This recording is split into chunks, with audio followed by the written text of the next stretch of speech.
ঢাকার মৌচাকে doctor Sirajul Islam medical college ও হাসপাতালের পার্কিংয়ে থাকা একটি প্রাইভেট কার থেকে দুইজনের মরদেহ উদ্ধার করেছে পুলিশ।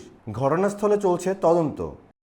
সোমবার দুপুর 2টায় রাজধানীর মৌচাকে হাসপাতালের পার্কিং লটে দাঁড়িয়ে থাকা একটি প্রাইভেট কার থেকে এই দুটি মরদেহ উদ্ধার করে পুলিশ। ঢাকা মহানগর পুলিশের মুখপাত্র উপ পুলিশ কমিশনার মোহাম্মদ তালিবুর রহমান জানান, প্রাথমিকভাবে মৃতদের নাম পরিচয় জানা যায়নি। ঘটনার বিস্তারিত তদন্ত চলছে। ঘটনাস্থলে থাকা পুলিশ কর্মকর্তারা জানান, একটি প্রাইভেট কার থেকে দুটি মরদেহ উদ্ধার করা হয়েছে। আমরা ঘটনার বিস্তারিত তথ্য সংগ্রহ করছি। দুইজনের বাড়ি হচ্ছে নোয়াখালীর চাটখিলে। তো এইটা আমরা মূলত পাইছি হচ্ছে এই গাড়ির যে নাম্বার প্লেট ছিল ওখান থেকে আমরা মালিককে খুঁজে বের করেছি।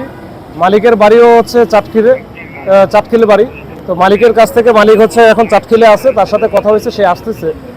তো এইখানে মূলত গাড়িটা এখানে আসে যে এই সিরাজুল ইসলাম মেডিকেল কলেজে আসে গতকালকে ভোরে 5টা 30 মিনিটের দিকে। হ্যাঁ, এখানে আসার পরে এরা প্রথমে দুইজন এখানে নামে, আর ড্রাইভার হচ্ছে নিয়ে চলে যায় ভিতরে একবার বেসমেন্টের যেটা যে পার্কিং এর জায়গা।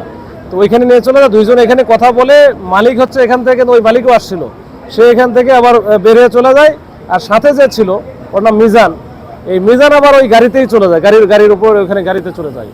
তো গাড়ির ড্রাইভার হচ্ছে নাম জাকির, বয়স 40-42 হবে আনুমানিক।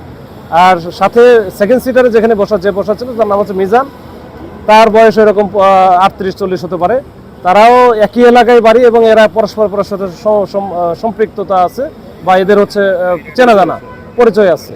তো এইখানে যেটা আসার কারণ হচ্ছে এখানে একজন ওই এলাকার ঘুমাতলি এলাকার একটা ছোট বাচ্চা, ওই যে জুবায়ের নাম, তো ওই বাচ্চাটার এখানে একটা অপারেশন হয়েছে, লিঙ্গের কি কিছু একটা আছে, এটা অপারেশন হয়েছে।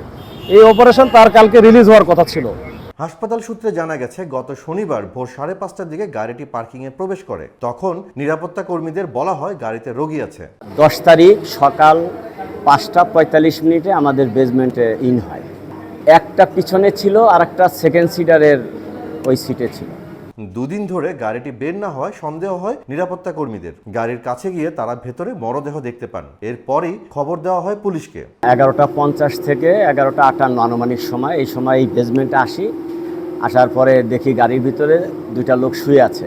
তখন আমি গ্লাসে নক করে তাদেরকে ডাকার চেষ্টা করি। আর যখন কোনো সাড়া না পাই তখন আমি দরজাটা টান দেওয়ার পর দরজাটা খুলে যায়, পিছনের দরজাটা খোলার পরে আমি তাদেরকে আবার ডাকার পর যখন কোনো সাড়া পাই না, তখন হঠাৎ করে আমার চোখ পড়ে ওই যে পিছনের যে লাশটা আছে তার মুখের উপরে ফোসকা পড়া, অর্থাৎ আমাদের পুড়ে গেলে যেরকম ফোসকা পড়ে আর কি, ওইরকম তার হাত এরকম ছিল সম্ভবত। তো এই হাতে এবং কপালে ফোসকা পড়ার পরও তারপর আমি ডেকে যাই তাকে। ডাকার পর 2-3 মিনিট তাকে ডাকার পর যখন কোনো রেসপন্স না পাই তখন আমি বিষয়টার সাথে সাথে আমার ঊর্ধ্বতন কর্তৃপক্ষকে জানানোর পরে ওনারা পুলিশ নিয়ে ঘটনাস্থল পরিদর্শন করেন এবং এখানে পুলিশের সিআইডি যে ফরেনসিক টিম আছে ওনাদের কার্যক্রম কন্টিনিউ করতে থাকেন এবং এটা এখনও চলমান। মরদেহ দুটি উদ্ধার করে ময়নাতদন্তের জন্য পাঠিয়েছে পুলিশ। এই ঘটনায় রহস্য উদ্ঘাটনে তদন্ত চলছে।